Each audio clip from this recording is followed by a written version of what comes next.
More than $7 billion will be spent to bring Queensland's Bruce Highway up to scratch as Anthony Albanese embarks on a pre-election multi-state blitz. The Prime Minister will head to Queensland, the Northern Territory and Western Australia as he seeks to shore up support in marginal electorates before the election. The Bruce Highway has been called one of the most dangerous in the country and has a history of deadly crashes. Let's get the details now with political reporter Evelyn Manfield at Parliament House. Evelyn, can you tell us what is this $7.2 billion going to go towards?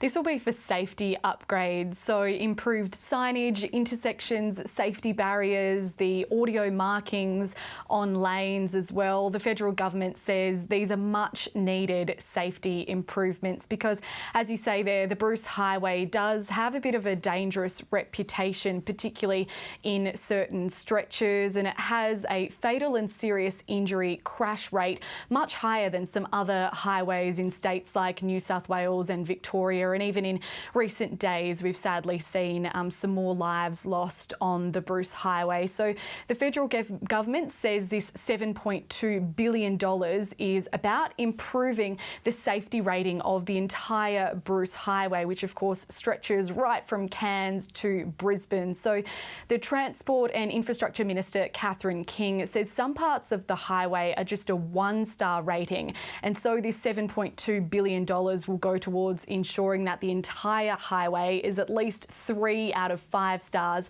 in that safety rating period. So the government points out that not only is the Bruce Highway important for Queenslanders, but also tourists and freight as well. Here's Catherine King on the program earlier. And there are sections of this road, particularly up around the Mackay end, that are really still at 1 star.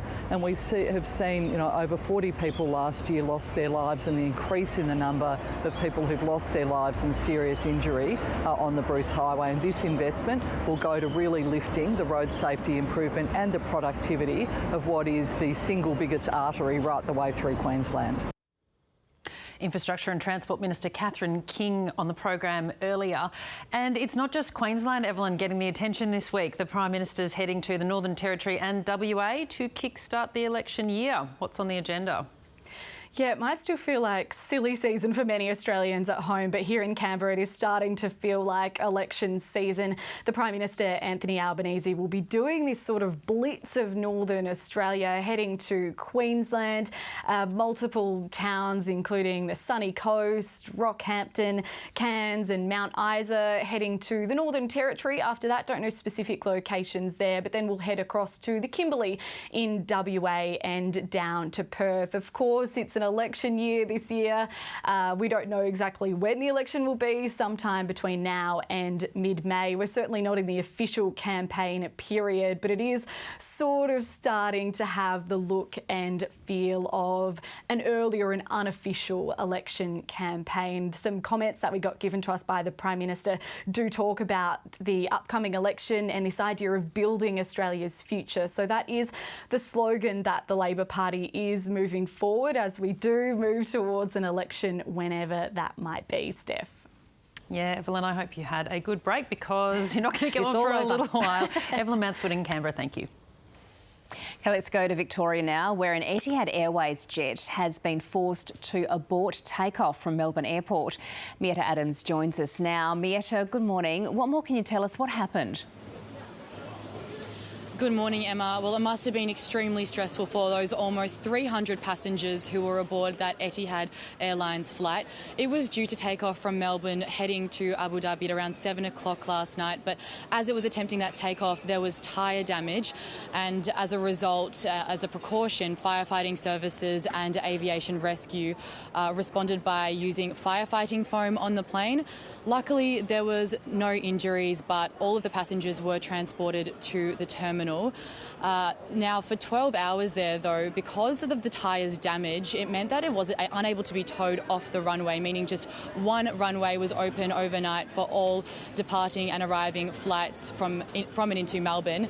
Luckily, though, in the past hour or so, we've learned that the plane has been removed and safely towed from the runway, and that runway has been reopened. But all of this did cause a few disruptions for other flights. We heard that 2 2 international flights had to leave with less fuel, meaning that they'll have to refuel on their way to their destination.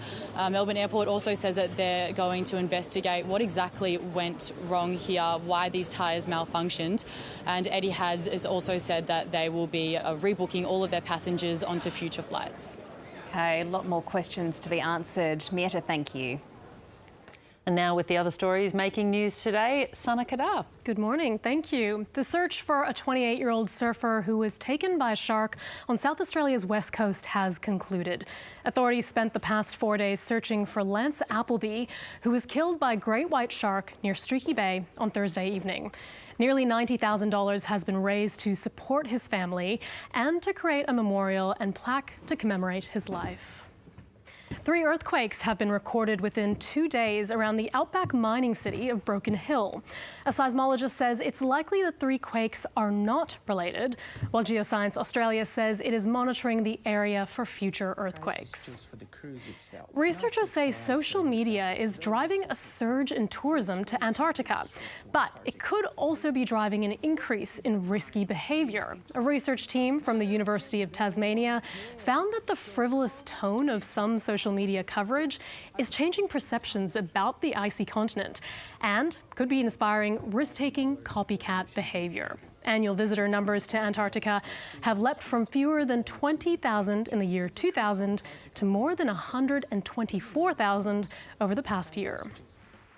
The stars are descending on Tinseltown as LA prepares for the 82nd Golden Globe Awards. And, as always, the Aussies are making a strong case, with Nicole Kidman, Guy Pearce, Cate Blanchett, Naomi Watts, all the greats, and the Adam Elliott animated feature Memoir of a Snail, all in contention. And Victoria police are investigating after a Christmas crook stole 150 rare collectible Barbie dolls worth more than $15,000. The dolls were taken from a home in Tature in the Goulburn Valley in December while the owners were away on holiday. The Barbie bandits also made off with Elvis collectibles and a Jack Daniels esky.